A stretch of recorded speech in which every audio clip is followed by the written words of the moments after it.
dari Wali Kota Administrasi Jakarta Utara kepada Bapak Dr. Ali Maulana Hakim SIP MSI, dengan hormat kami silakan. Terima kasih. Nilai ikan mas lebih cepat lebih bagus, jangan bertele-tele karena hari udah panas. Ya. Assalamualaikum warahmatullahi wabarakatuh. Selamat pagi menjelang siang dan salam sejahtera bagi kita semua. Tentu suatu kebanggaan bagi kita Jakarta Utara beserta friends semua ya. Acara kita bisa dihadiri Kepala Dinas Kesehatan Provinsi DKI Jakarta, tepuk tangan Dr. Gigi Anis Puspitawati MM. Keren ya. Mudah-mudahan itu menjadi motivasi bagi kita dan sukses selalu buat Kadis. Kemudian saya didampingi Pak Asisten Administrasi Kesra Pak Muhammad Andri, Bu Kasudin Kesehatan, Ibu Dr. Lisbeth Regina Panjaitan M. Diomed, ada Kasudin PPAPP, tadi Bapak Nur Sumkan, Pak Agung, Kabak Kesra, para pejabat tingkat kota yang saya tidak sebutkan satu persatu. Ada juga Bu Dr. Gigi Alifianti, Direktur RSUD Koja. Kemudian Dr. Evi Marni, Direktur RSUD Cilincing, dan juga Korwil Basnas Bazis Jakarta Utara, tadi Bapak Wisnu Chandraningrat, para camat ya, Jakarta Utara, terutama Pak Camat Cilincing, tuan rumah, para kepala puskesmas kecamatan, para kepala unit apa ya? Katanya, klinik kali ya, para kepala klinik, para tim Basmi TBC Kelurahan, dan juga hadir melalui Zoom. Ini ada Ketua TPPKK Kota Administrasi Jakarta Utara Ibu Yeni Nur Santi ya, melalui Zoom. Tadi saya ajak tapi katanya enggak, melalui Zoom aja supaya bisa dadahan dari Zoom. Sorry ya kalau dipesan. Nggak usah ngiri yang lain. Kemudian juga melalui Zoom ada dari Polres Metro Jakarta Utara, para lurah, para kepala sekolah, para direktur rumah sakit swasta, seluruh petugas posyandu se-Jakarta Utara yang kami banggakan, dan juga para ketua tim penggerak PKK kecamatan dan kelurahan se-Jakarta Utara. Serta tadi sebelum acara ini sudah hadir juga acara talkshow dengan narasumber Dr. Rosar Marlina SPP, dokter spesialis paru Rumah Sakit Profesor Dr. Sulianti Saroso. Yang mana ya? Mas, kasih di belakang, yang di depan. Ya. Kemudian Dr. Ira Hernianti, Perkumpulan Pemberantas Tuberkulosis Indonesia. Terima kasih. Mudah-mudahan apa yang tadi disampaikan itu bisa menjadi pencerahan bagi kita dan memotivasi semua jajaran Jakarta Utara bagaimana nanti kita bisa mengeliminasi TB di 2030. Kemudian hadirin tamu undangan baik yang hadir di sini di Veteran dan juga yang melalui Zoom. Puji syukur kepada Allah Subhanahu wa taala, kita semua bisa hadir di sini tentu insyaallah dengan niat baik bagaimana kita bisa secara bersama-sama tadi diminta sama Bu Kadis ya, kita bagaimana bisa komitmen bukan hanya memperingati hari tuberkulosis atau TBC sedunia, tapi yang pentingnya adalah bagaimana kita mencanangkan komitmen kita untuk adanya kampung siaga TBC se-Jakarta Utara. Jadi saya ingin salam namanya salam apa kita sebut ya? Salam TOS.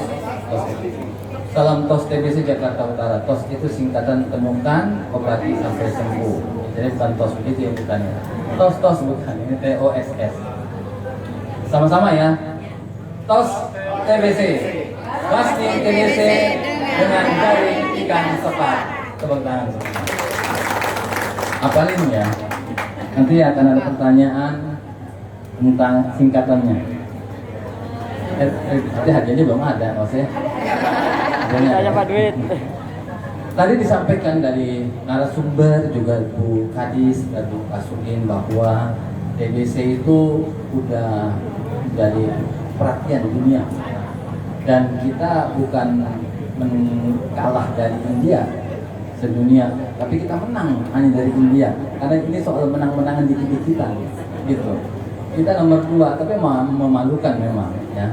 Tetapi ini menjadi prioritas bagi kita. Saya tidak cerita lagi kenapa Indonesia harus betul-betul total untuk penanganan TBC, terutama di kita. Dan begitu ada pencanangan, begitu ada Hari Tuberkulosis Sedunia, dan kita diinformasikan, jajaran pemerintah kota, camat, dan kelurahan tentu dengan semua yang terkait, ini menjadi satu sentilan bagi kita bagaimana warga kita menjadi prioritas. Karena kita pernah ngalamin ini, kita pernah melawan bersama-sama COVID, itu luar biasa.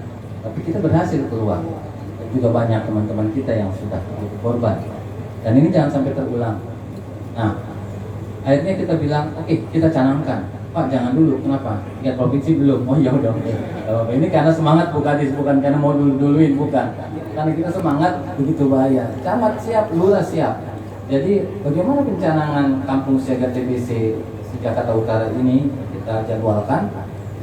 Oke, kita setelah tingkat provinsi. Tapi surat SK-nya kita sudah selesai semua. Nah, jadi bukan cuma pencanangan, tetapi secara administrasi sudah. Setiap kelurahan Jakarta Utara harus punya satu percontohan RW, satu RW, ya. Bagaimana RW ini bisa menjadi kampung siaga TBC. Jadi kita siaga terhadap TBC, tuberkulosis. Angka saya kira mungkin hanya sebagai buat evaluasi. Mungkin Bapak Ibu, ini berapa ya? Yang pasti saya ingin cerita sedikit tentang TBC. Kenapa TBC ini penting? Karena tidak sembarangan bilang tos temukan. Kata T temukan ini memang sulit menemukan. Karena menjadi stigma bagi orang-orang bahwa TBC itu menjadi penyakit yang memalukan. Yang kedua, menakutkan bagi orang. Dan ini menjadi seperti penyakit orang susah. Cerita tentang testimoni teman saya, seorang wali kota. Saya sebut ya siapa, tapi dia masih jadi wali kota sekarang. Dia cerita, waktu dulu bang, saya sekarang sih wali kota. Dulu waktu saya staf, saya kerja di satu kelurahan. Saya masih bujangan. Terus saya tinggal di kelurahan itu, karena saya masih bujangan, total lah kerja. Di kantor kelurahan yang wilayahnya di kantor kelurahan itu kumuh padat, tapi nggak miskin, ya, upat saja. Tapi betul-betul padat, sehingga terkena TBC. Jadi Pak Wali ini terkena TBC waktu dia staf. Jangankan orang lain, teman sekerjanya pun takut kalau ada dia, sedangkan dia harus menjalani pengobatan ini sampai sembuh minimal selama 6 bulan. Dan untungnya sampai sekarang dia masih ingat kepala puskesmas kelurahan. Saya nggak sebut siapa. Itu begitu telaten orang-orang kelurahan puskesmas. Sampai 6 bulan tambah lagi ya, 6 bulan lagi biar pasti. Tetapi ini bukan masalah masa, tetapi masa ini dilewati dengan begitu banyak obat yang dia harus makan. Oke, mungkin efek samping dia akan jalani risiko itu. Tetapi yang sakitnya itu bukan di fisik, tetapi di hati. Begitu perlakuan orang-orang sekitarnya kepada beliau. Saya sebut beliau karena jadi wali kota ya. Kepada yang bersangkutan ini. Tidak mengucilkan, tidak menjauhi, tetapi terkesan menghindar semuanya. Kesan menghindar. Dan bagaimana dengan pekerjaannya? Untungnya dia pegawai negeri, tidak gampang memecat pegawai negeri. Coba kalau swasta, mungkin sudah dicari alasan yang lain, tapi ujungnya berhenti, dipecat, PHK. Itu kalau swasta. Atau kalau dia usahanya mandiri, mungkin kliennya juga menjauh. Jadi ini tidak sesederhana itu. Jadi kalau kita membandingkan dengan COVID, ya persis